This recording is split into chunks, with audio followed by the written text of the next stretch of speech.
Yes, bwana, mambo vipi? Habari ambayo inaendelea hivi sasa katika mitandao ya kijamii ni kumuhusu Hans Raphael pamoja na Ahmed Ally. Hans Raphael pamoja na Ahmed Ally bwana wamekuja kurushiana vijembe katika mitandao ya kijamii. Lakini nakukumbusha tu mdau wangu usisahau kusubscribe katika page yetu ili uwe kwanza kupata habari za michezo na burudani. Na chanzo cha vijembe hizo vya Hans Raphael pamoja na Ahmed Ally ni swala zima la kuhusiana na mchezaji Elie Mpanzu. Elie Mpanzu bwana, Hans Raphael amesema kwamba katika dirisha kubwa Elie Mpanzu ataenda kutumikia timu ya Yanga. Hivyo Ahmed Ally hakuridhishwa na maneno ya Hans Raphael na kusema kwamba ametumwa na upande wa pili na timu ya Yanga kumchafua Elie Mpanzu pamoja na timu ya Simba. Lakini hapa niko na mchambuzi wa masuala mazima michezo na burudani, atakuja kugusia kutokana na sakata hili ambalo linaendelea hivi sasa la Hans Raphael pamoja na Ahmed Ally. Ni kweli kabisa, Raphael amezingua kwa sababu ukimwangalia Mpanzu ni mchezaji wa Simba. Sasa inakuwa ni ngumu sana kumchonganisha Mpanzu na klabu yake, kwa sababu ule inaitwa ni kuchonganishana, kwa sababu ukijua kabisa Elie Mpanzu ni mchezaji wa Msimbazi. Tunajua kabisa mtu unavyoongea eti Mpanzu ni mtu ambaye anaipenda sana Yanga Afrika, ambaye moyo wake upo Jangwani, inakuwa ni ugombanishi kwa sababu ukiangalia ana mkataba na Simba Mpanzu. Kwa hiyo unakuwa ugombanishi, ndio maana hata msemaji wa Simba amekuwa amemind hicho kitu, kwa sababu kama wanagombanishwa fulani. Unajua kabisa kuna wachambuzi wengine wa michezo wanakuwa kama wanatumwa, wanagombanisha wachezaji na klabu. Kwa hiyo unaona kabisa Raphael alichokifanya amezingua, kwa sababu hauwezi kugombanisha mchezaji na timu na klabu. Kwa hiyo inakuwa ni mbaya sana, unaweka kwenye mambo mabaya sana. Kwa hiyo alichofanya Raphael ni jambo baya sana, kwa sababu ni ugombanishi na wachezaji. Ndio maana hata mwenyewe msemaji wa Simba akaongea kabisa, akasema hajapenda kwa hichi kitu, kwa sababu Raphael anachofanya ni ugombanishi. Hakufunga kabisa, alimtaja, alisema huyu ni mchambuzi ambaye kila siku akiongelea Simba anakuwa kama anaibomoa, anataka kugombanisha. Kwa hiyo ni jambo baya sana. Kwa hiyo unavyoona anachofanya Raphael ni jambo baya sana. Lakini pia ukimwongelea Mpanzu, yeye mwenyewe Mpanzu tuangia wachezaji wapya waingie hapo Msimbazi, imekuwa ni kama wamemnyong'onyesha fulani hivi. Amekuwa ni mchezaji ambaye aperform vizuri kabisa akiwa uwanjani, unaona kabisa kama hayupo kabisa na timu ya Simba. Na iko kitu pia kinawashtua sana watu wa Simba, kwa sababu wamesikia kama hii bilo yake ipo Yanga Afrika, lazima wajiulize ni kwa nini. Ndio maana Mpanzu ajitumi sasa hivi, aoneshi uwezo wake. Kwa hiyo alichofanya Raphael kufanya hii issue, kutoa hili jambo kuliongelea, ni jambo baya sana, inakuwa ni ugombanishi katika klabu ya Simba pia na mchezaji.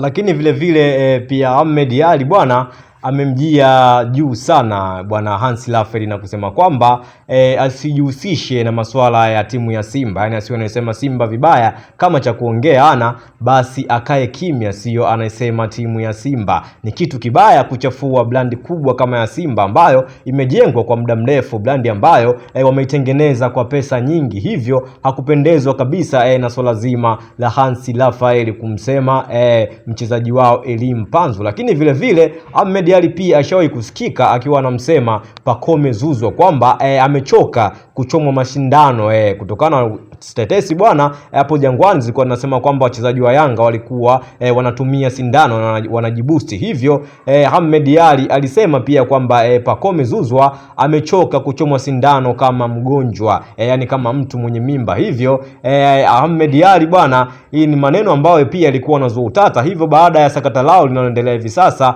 imeonekana Hans Raphael pia amekuja na kutoa hiyo clip. Ni clip ambayo haina maadili mazuri kiuhalisia. Je, mchambuzi unaonaje maneno ambayo aliwahi kuyaongea Ahmed Ally kusema kwamba Pacome pia amechoka pale Yanga, amechoka kuchoma masindano, hivyo msimu unaokuja atatimukia timu ya Simba? Ukimwangalia Raphael ni mchambuzi ambaye anachambua michezo. Kwa hiyo akiongelea hiki kitu kama alichongelea hii leo kusema Elie Mpanzu ni mchezaji wa Yanga, anipenda sana Yanga, hiyo ni ugombanishi, kwa sababu kaida yake ni kuchambua tu michezo 1 2 3, sio kuingilia na kuvuka mipaka. Lakini ukiangalia pia msemaji wa Simba kuongea hiyo kauli ya kusema Pacome ni mchezaji ambaye amechoka, anatakiwa achomwe sindano miguuni, zinamchosha, hilo jambo naweza kusema ni utani, kwa sababu wale ni watani wa jadi. Ukiongelea Yanga na Simba wana utani mwingi sana. Kwa hiyo mimi navyoona kwa msemaji wa Simba kuongea kitu kama hicho inakuwa tu ni utani, ni jambo la kawaida sana kwa wewe. Lakini ukiangalia alichofanya huyu Raphael, ule sio utani, kwa sababu yeye ni mchambuzi, anachofanya yeye ni kugombanisha kugonganisha wachezaji na klabu. Kwa hiyo mimi naona mimi hapo alichozingua, amezingua sana Rafaeli kuongelea hiyo issue ambayo anasema Mpanzu ni mchezaji wa Yanga Africa, anaipenda sana Yanga Africa. Ukiona kwa hiyo afa anaopitia Mpanzu ni kama kugombanisha, kwa sababu hata viongozi wa Simba wataona kabisa Eli Mpanzu anacheza vibaya ili amradi tu aende Jangwani, kwa sababu ukiangalia perform yake sasa hivi Eli Mpanzu ni ya ovyo, anacheza mpira yani umeshuka kiwango, sio kama msimu uliopita. Kwa hiyo unaona kabisa wataanza kumtilia wasiwasi kusema ni kweli anataka aende Yanga Africa. Kwa hiyo alichoongea huyu bwana Rafaeli ni ugombanishi, lakini kusema eti msemaji wa Simba kumuongelea Pacome ni anajichoma sindano hivi na hivi, hiyo tushazoea tu, ni mambo ya kimpira, watani wa jadi kawaida yao kutaniana.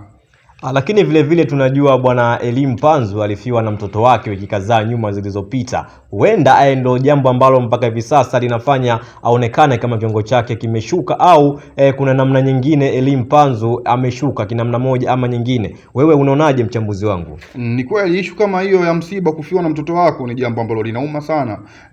Lazima likutache, lazima kiwango kiporomoke ukiwa uwanjani. Lakini vile vile pia niliongea sana kuhusu Mpanzu pale Msimbazi, alikuwa anajituma sana, anapambana sana, lakini kwa sasa hivi watu wengi wakaona wanasema Mpanzu kwa sababu ana mbadala ndio maana anailingia Simba, afu ana mambo mengi sana uwanjani. Sasa naona kabisa wamekuja watu ambao wanaweza kuleta ushindani katika namba yake, na unaangalia kabisa pale sasa hivi Simba kuna ushindano mkubwa sana wa kupata namba Mpanzu. Kwa hiyo naona kabisa Mpanzu pia pressure nyingi sana kwa mtu aliyokuja kwenye namba yake, kwa sababu anawaza itakuwaje, kwa sababu unaona kabisa mtu kuja ameperform na ameingia kwenye kikosi namba moja. Kwa hiyo naona kabisa Eli Mpanzu ana wakati mgumu sana, lazima umize kichwa, lazima kichwa kipate moto, kwa sababu ametoka kufiwa hapo, acha na kufiwa, amekuja kwenye timu ya Msimbazi, amekuta wachezaji wapi ambao wana kipaji kikubwa. Kwa hiyo lazima imstress, lazima impe mawazo sana. Wewe unaonaje hili swala bwana Hans Raphael pamoja na Ahmed Ally? Je, wakae chini walimalize au walimalize huku katika mitandao ya kijamii? Wewe maoni yako ni yapi kuhusiana na sakata zima? Mimi nachoona, sababu hao wote wanatafuta hela, wanatafuta riziki, nachoona kabisa wasiwe wanagombanisha wachezaji na timu, kwa sababu ukimwangalia Mpanzu akianza kumchukia klabu ya Simba itakuwa sio vizuri. Na tunajua kabisa mchezaji akitoka Simba kienda Yanga hawezi kuperform hata siku moja, lazima kutakuwa kuna vitu ambavyo vitamkuta tu. Kwa hiyo Mpanzu asisikilize watu kabisa wanaongea nini, na pia klabu ya Simba iangalie ifanyeje hili swala la wasigombanishane kabisa na wachezaji, kwa sababu ukigombana na mchezaji anaweza akachukua uamuzi wowote akaondoka kwa sababu ya vitu vya kijinga tu ambavyo havi make sense. Kwa hiyo naona mimi kabisa hiki issue iliyotokea waachane nayo tu, kwa sababu ni issue ya kawaida sana, isoumiza watu kichwa. Lakini vile vile bwana, ili sakata limekuja kuwa ni sakata kubwa na sakata zito ambalo mpaka hivi sasa utatuzi wake bado hajajulikana watatatuaje kati ya Simba pamoja na bwana Hans Raphael, kutokana kila mmoja yupo katika taasisi yake. Hans Raphael yupo Clown na Ahmed Ally katika taasisi ya Simba. Je, wewe mdau wa soka, mpenda michezo, unaonaje swala zima hili la Hans Raphael pamoja na Ahmed Ally? Shusha comment yako hapo katika comment section, vile vile usahau kusubscribe pamoja na kulike katika page yetu.